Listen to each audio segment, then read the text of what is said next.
Welcome to the arcade.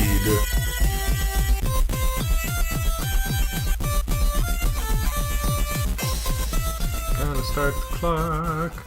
That's the thing we do when we start playing the game. Hello everyone and welcome back to Fanthropological Arcade. This week we are playing Tales of Phantasia some more. We just beat a boar and saw some weird ghost thing in a tree, and that's kind of cool. We are about to go back to the village and find out what's going on. Z and I just took a little bit of time to try to figure out how the heck I actually use skills and stuff, which I'm hopefully going to get the chance. Oh, there we go. Oh, Cyan Bolt is on the ground. That's not useful. Yeah, unfortunately, it's not going to do any good against the owls. Okay, well, I'm just going to attack the owls as Chester continues to be not really useful. Oh my god, I'm getting wrecked. Yeah. Unfortunately, Chester in the SNES version is not very useful, period. Oh, like ever? He can become somewhat powerful if you change his tactic to like fire like mad and give him the best bow. Like go at the berserk? end of the game. Yeah, but he doesn't get any techs. He gets 0 skills in this version. Cyan Bolt! Cyan... Oh, wait. Am I out? No, you're out when you were out of TP. Which is that number 23, on the right? Okay. Yeah. So you should be able to continuously do it. There might be some sort of cooldown time involved, but Wait, I mean, it's not official. Path over here that I didn't check out? Yeah. You might be better off just running away. Nope. Not from this battle, but I mean, like, from this forest. Oh, maybe. As soon as I'm done wrecking these guys. You all out of curatives. Yeah, fine. Well, I mean, we can see the game over screen. No, that is not how I want this game to go. Alright, let's get back on track. Let's go back to the village. It doesn't help that the Super Famicom version has the highest encounter rate of all the different versions. What, seriously? Yeah. Oh, well, whatever. Just Cyan Bolt that stupid bee anyway.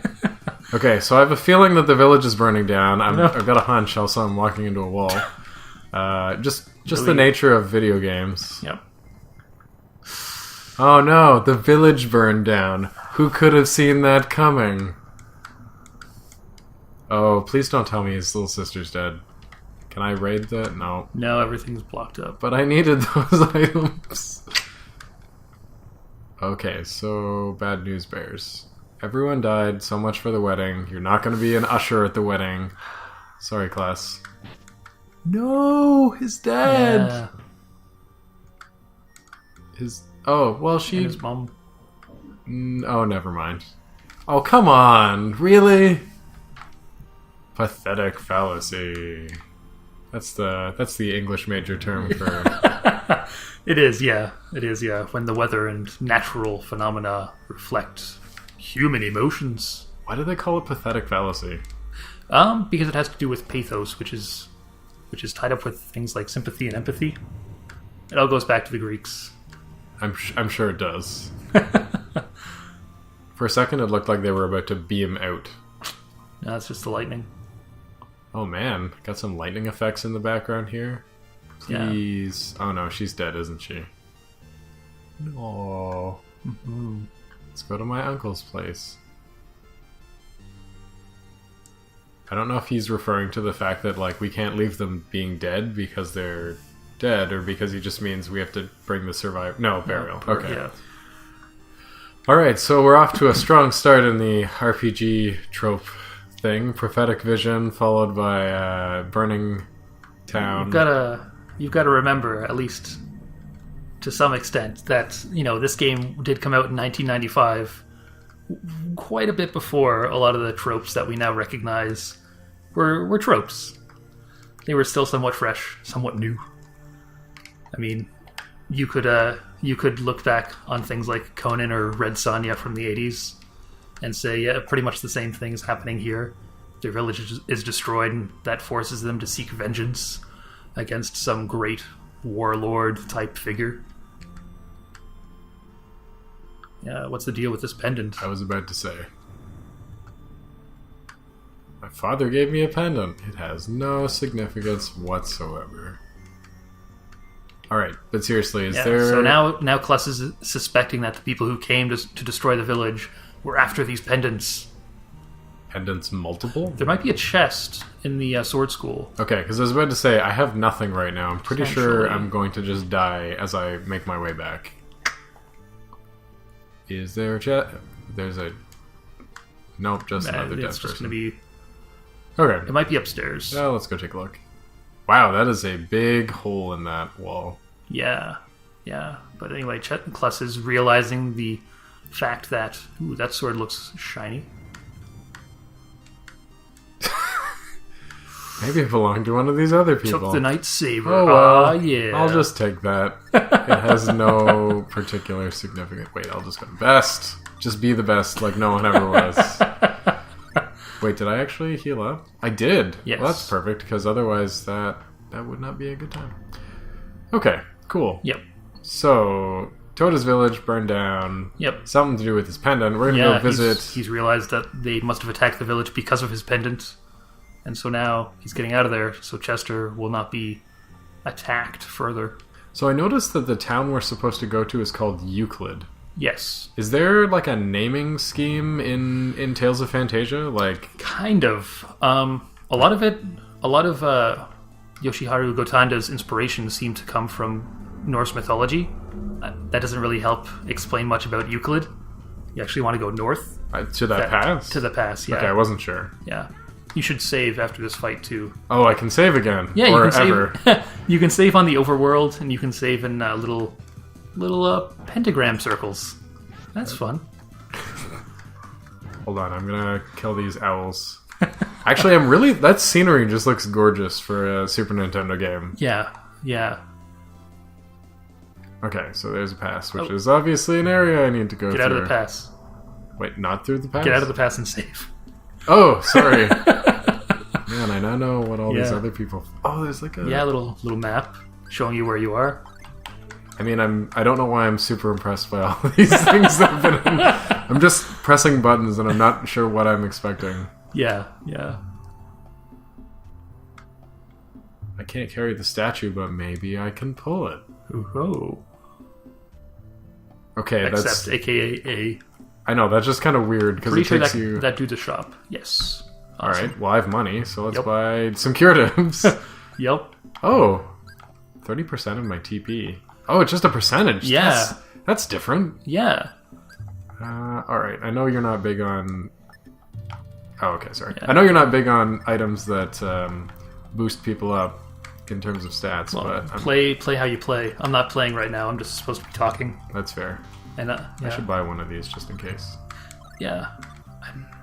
Alright, that's all my money. Yeah. Oh wait, I can probably sell the sword. You know what, Z, do you have any facts while I mindlessly submit myself to Yeah. consumerism? Yeah. Well, like you asked before, Euclid sort of seems somewhat, reminiscent of Euclidean geometry, or that sort of thing. Well, I guess that's what it could be, but it seems Potentially. kind of... I'm not sure how much of a connection there is there, but with... I guess because you're too close, you couldn't use Scion Bolt. Oh, no, I was trying to figure out how to use all the... Like, I can stab, apparently. Yeah. But there's definitely a lot of Norse mythology at work here. You'll... minor spoilers, I guess. At one point, you'll meet Odin. I did know that. Yeah, you'll meet a Valkyrie, which is actually a reference to an earlier Namco game. Wait, should I have gone down that other path? At this point in the game, I don't think it's very important. There might be a chest or something up there. Sounds like it's worth it. Okay, seriously, though, how do I stab? That. It was up and attack that you did before when you're in close range, or down and attack, perhaps. No, it's up an attack. Okay. Poke. But before I do that, Scion Bolt. Whoa, nope, not Scion Bolt. Okay, so this battle system's taking a little bit to deal with. Yeah, it takes a little bit of learning. In the meantime, collecting some delicious creamy cheese. We're going to get to Euclid before we finish this episode. I'm not going to let us just wander around aimlessly. If I have to, I'll fast forward through this. Look out, there might be some birds. Okay, good. You know what? I'll just go to Euclid. I mean, I can collect as much creamy cheese as I want. This seems like the most strategic... Oh, there's a bee! No! Oh, no! Get the bee! Oh, boy. Turn around. I don't want to spoil too much, but there are a lot of references to Norse mythology. Okay. Not the least of which being Yggdrasil, which is that tree. World tree.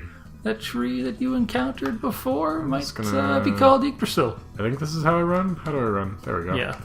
Gotta hold left. Okay. Because you're at the left side of the screen. Oof. Alright, so this is kind of unrelated, but I think it's funny. I was at a board games cafe yesterday, and we were playing Betrayal at House on the Hill. Yeah?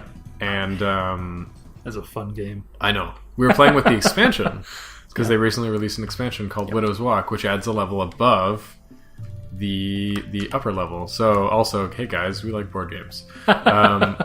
And what was interesting is because you add a new level and new omens, you have new... man, there's so many enemies. You have new haunts. So we ended up doing a haunt that was called Owl's Moving Castle, where one of your teammates gets turned into an owl and wants everybody else to be turned into an owl. Okay. It's a hoot. Anyway, it says, like, when you're a human, it's like, or when you're an owl, you have to elongate all your vowels and you can hoot. When you're a human, you can also hoot, but people will think it's kind of weird. Okay, Man. so we're in Euclid, but I feel like not a lot's happened, so let's wander around a little tiny bit before we close off this This piece episode. never ends. Did they actually say that? Yeah, I hope this piece never ends. Well, that doesn't see... Oh, that's the exit, okay. Yep. I'm sure nothing bad will happen in the town of Euclid. What? I mean, I wasn't actually looking for spoil. I just meant, like, when somebody says something like that, it's like, hey, you're just asking for trouble there, buddy. Okay, who are you? All the what rays? All the UV rays. I mean, the translators took a little bit of a field day with this. They... Maybe? I mean, I don't know. Apparently, even some of the racier stuff will come across. Yes, we will. Does appear in the Japanese version. It's just turned up in this translation. Thanks, person. More stuff I don't care about. Cool, fine. Alright, let's catch the plot and so that we can keep going. Yep. Oh, that's a rooftop. Yeah. Man, RPGs have so much, like...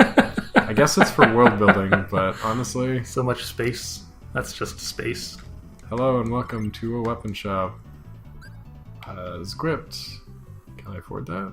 No. I can't afford anything. This is pointless. Yep. Maybe someone will kindly offer me... Oh, someone's Ooh. asleep. Hey, you. Excuse me. Well, excuse me. Okay, so a bunch of other cool stuff. The battle system is also interesting because the weapons that you have are all different, correct? Like how you battle depends on the weapon that you're using. Yeah. Actually, as you've noticed already, there's the ability. You've got the ability just to do your basic attack, which is like a slash, and then the other attack, which is like a stab. And the reason why that's significant is because all of class's weapons have slash damage and stab damage. So some of them will be better for stabbing, like spears and halberds and that kind of thing. Some of them will be better for slashing, like certain swords. So you've got to kind of like figure out how you want to play and use that. That's just going to take you out of town. And use that to play however you want to play. Some enemies, I want to say, might be vulnerable to like slash or stab damage. I want to say things like golems are probably more vulnerable to stab. But yeah, there's a lot of nuance. You can get into the weeds pretty quickly. Alright, well hopefully we get a bit more into those weeds next episode on Fanthropological Arcade as this is hopefully the uncle's house? I don't know. I don't know why you would barge into somebody's house and ask if anybody's home otherwise. Yeah. So we will see you next episode. I feel like I'm making so much of this up. Hello and welcome to Fanthropological Arcade, the show where we make stuff up as we go along. That looks like a thing. Oh, I can rename him in the middle of the game? Yeah. Why would I want to do that?